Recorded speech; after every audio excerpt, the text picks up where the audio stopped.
Nagluto tayo ng hotdog tsaka sinangag. Yan.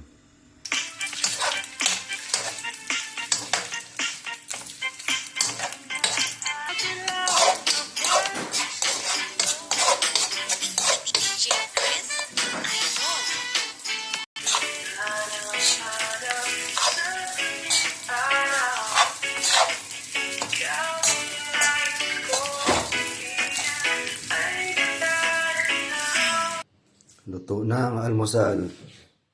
Almusal na tayo guys. Luto na ang almusal. Kain na na.